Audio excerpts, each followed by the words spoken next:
So guys, in this week's TWID article, there's a lot to cover, like the removal of legendary shards, an increase to the Crota's Oversoul essence drop rates, and some PvP updates as well. We're going to break it all down here in today's video, so if you go on to enjoy, be sure to leave a like and subscribe to the channel if you haven't done so already, as it's free to do and it really does help me out here a lot. Also, a lot of you who watch my content aren't actually subscribed, so if you continue to watch, please consider subscribing. Once again, free to do, and it helps me out here a ton. All that out of the way though, let's go ahead and jump into the video, starting off with the deprecation of legendary shards.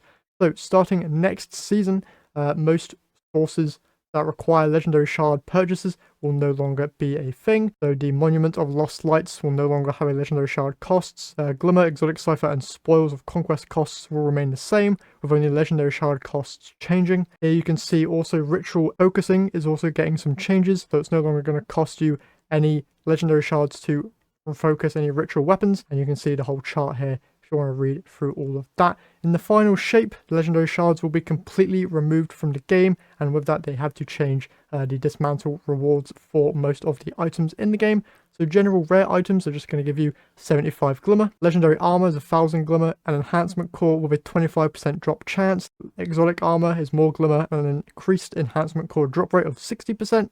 Ghosts of a legendary and exotic variety are now just going to give you glimmer, and legendary and exotic weapons are going to give you glimmer and an enhancement core with either a 25% drop chance for a legendary or a 60% drop chance for an enhancement core if it's an exotic weapon, alongside obviously gunsmith reputation. Also here you'll see that ships and sparrows are not in the list above. That's because they are no longer going to be costing anything to pull from collections, and will also have their dismantle rewards removed completely.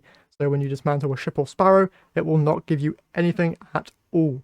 So if you've been hoarding ships and sparrows in your vault for glimmer purposes, they will no longer be dropping you anything. So you can go ahead and delete those before the final shape launches, or just after, because they're not going to give you anything anyway. Crota's End numbers and essence drop rates. There's a whole chart here going over the number of people that cleared each encounter in the first 48-hour raid race, I believe.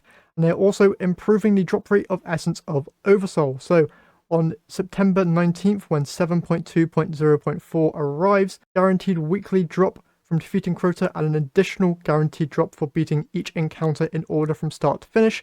So if you do a complete run of Crota each week, you're guaranteed 2, and from additional full clears, you are guaranteed an extra 1. So you now have a really easy guaranteed way of farming them, and they're also just increasing the base drop chance of them from doing repeat encounters as well. They don't go on to confirm how much they're increasing the drop rate by, but they just say that they're increasing the drop rate.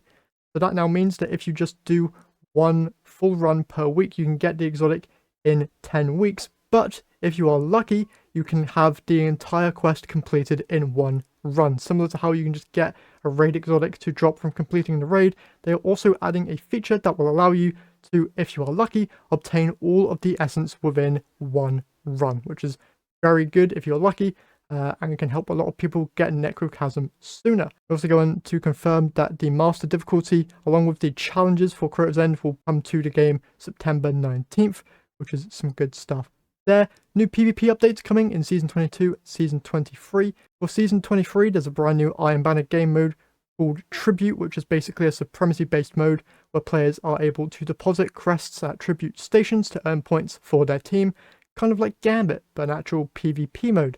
There's also going to be some of Keital's involvement in there, similar to how it is in other Iron Banner modes with those turrets. They'll probably be protecting some of those banking stations as well. So an interesting new mode there. We'll have to wait and see, obviously, how it turns out. And then we have some sandbox changes coming here for Season 22 and Season 23. So coming later in Season 22, we have an Antaeus Ward's nerf. These will now require full class ability energy to reflect incoming damage. Reflecting damage will deplete your class ability energy. You also have Young Armkara Spine. We are reducing its impact on grenade uptime by making it grant energy on final blows instead of damage. Coming in Season 23, SMGs. We will be globally increasing the recoil on SMGs to make it more of a costly trade-off to spec into range over stability. Snipers will be implementing a sniper body shot nerf in Crucible, details coming soon. Snipers are getting a damage buff inside of PvE as well. This will be offset by that. Fusion rifles will be decreasing the kickstart damage bonus. Damage will also fall off harder at longer ranges. Airborne effectiveness will be increasing the airborne accuracy of sniper rifles and slug shotguns to be equivalent to pre-AE Icarus at their base values. Peregrine Greaves, these now only grant bonus shoulder charge damage after being airborne for a short time. The goal of this is to change it to ensure Peregrine Greaves users are visibly airborne to other players in order to benefit from the exotic effect. In PvE, this will now provide significantly more damage and refund your melee charge when used against champions, tormentors, and mini-bosses. Synthoceps, we're removing the extra lunge range to compensate. We are adding improved weapon handling and reload speed when you're surrounded. We are also walking back some of the nerfs to glaive melee damage as well, plus more exotic armor updates coming in Season 23. Checkmate is going to be the Crucible Labs game mode starting Tuesday, September 19th, so if you want to give that a go, you can. Also, with Trials dropping tomorrow, they re-emphasize here that the updates to the Trials weapon drop rate are live. So whenever you win a Trials match, you have a chance of getting either the Igneous Hammer, Astral Horizon, Cataphract GL3, Messenger, Unexpected Resurrence, and the Immortal. Also, Igneous Hammer will be the Adept weapon this week, so if you want to get that, you can. And that's basically it for this week's Squid article. If you've enjoyed, be sure to leave a like, subscribe if you haven't done so already as well. If you want to read through all the other stuff here, you can find a link to it in the description. That's all I'll have you guys today. So once again, if you've enjoyed, be sure to leave a rating down below, and I will catch you guys in the next one.